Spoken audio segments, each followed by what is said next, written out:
दोस्तों, क्या आप जानते हैं कि दिल्ली में गुरुद्वारा मजनू का टीला, जो कि यमुना नदी के दाएं किनारे पर खैबर पास के पास तिमारपुर के सामने बना हुआ है, उसका क्या इतिहास है?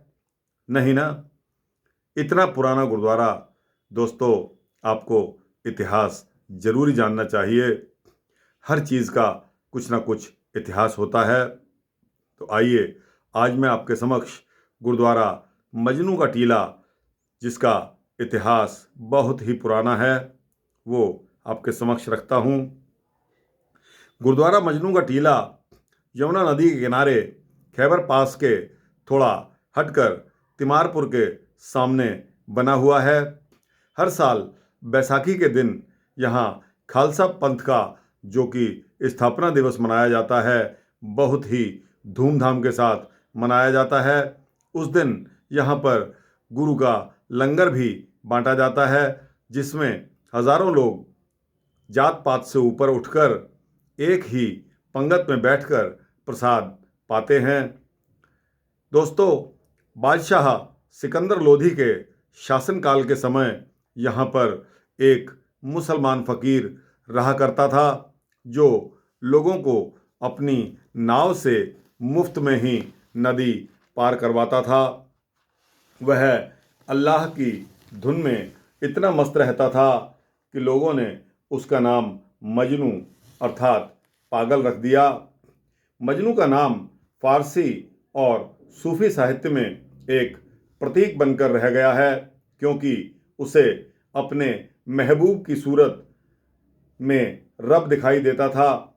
जब साहब श्री गुरु नानक देव जी इस स्थान पर आते हैं तो उन्होंने इस मुसलमान फ़कीर को भी आशीर्वाद दिया। वह गुरु जी से बहुत ही प्रभावित हुआ। उसकी झोंपड़ी पहाड़ी के ऊपर थी, इसी कारण उस पहाड़ी का नाम मजनू का टीला पड़ गया। बहुत से लोग मजनू की दिव्य प्रतिभा से प्रभावित होकर उसकी ओर आकर्षित होने लगे। गुरु जी की सच्ची लगन वाले इस शिष्य का ठिकाना आने जाने वाले लोगों के लिए लंबे समय तक एक प्रकाश का स्तंभ बन गया। दिल्ली के बहुत से सूफी संत गुरु जी के दर्शन के लिए मजनू के टीले पर आते थे, जहां उनकी आध्यात्मिक चर्चा होती थी। उनमें से दिल्ली के औलिया ख्वाजा निज़ामुद्दीन की दरगाह से सज्जाद नशीन का नाम मुख्य माना जाता है। बाद में मजनू के टीले में छठवें गुरु साहब श्री गुरु हरगोबिंद साहिब जी भी आए।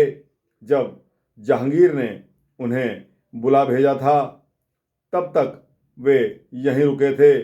संदेहशील प्रकृति के बादशाह ने उनको गिरफ्तार कर लिया और ग्वालियर के किले में नज़रबंद करवा दिया। बाद में जब उन्हें रिहा किया गया तो उनसे कहा गया कि उनके साथ ग्वालियर के किले में कैदी, अन्य कैदी जो कि इनके साथ कैद किए गए थे, उनको भी रिहा कर दिया जाए। पंजाब जाने से पहले एक बार फिर गुरु हरगोबिंद साहिब जी मजनू के टीले पर आकर ठहरे थे। जब सातवें गुरु गुरु हरिराय जी ने अपने सुपुत्र बाबा राम राय को औरंगजेब के पास सिख धर्म के स्पष्टीकरण देने के लिए भेजा था, तब वह भी इसी स्थान पर आकर ठहरे थे। इस तरह इस गुरुद्वारे का ऐतिहासिक महत्व और भी बढ़ जाता है। कहा जाता है कि जब साहब श्री गुरु नानक देव जी ने मजनू फ़कीर का प्यार देखकर उसे आशीर्वाद दिया था, तो उन्होंने कहा था, मजनू तेरा नाम सदा अमर रहेगा। इस कारण इस मुसलमान की पवित्र याद में इस स्थान पर मजनू का टीला नाम पड़ गया है। इस तीर्थ स्थान पर एक कुआं भी है। बताया जाता है कि राम राय जी ने इसी कुएं के पास औरंगजेब को अपने करिश्मे दिखाए थे। यह भी कहा जाता है कि जर्नैल बघेल सिंह, जिसने सन 1783 में दिल्ली को जीत लिया था और कुछ महीनों तक दिल्ली पर अपना कब्जा बनाए रखा था, उसकी छावनी भी कुछ समय तक इसी स्थान पर रही थी। दस्तावेजों से पता चलता है कि सबसे पहले जर्नैल बघेल सिंह ने इस पवित्र स्थान पर महान गुरुओं की याद में एक छोटे से भवन का निर्माण करवाया था। सफ़ेद संगमरमर की छोटी सी इमारत बाद में महाराजा रणजीत सिंह ने बनवाई थी, जो आज तक कायम है।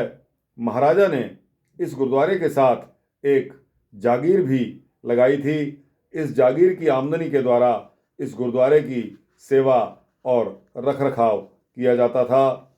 सन 1750 में दिल्ली निवासियों ने इस स्थान पर एक नया भवन बनवाया।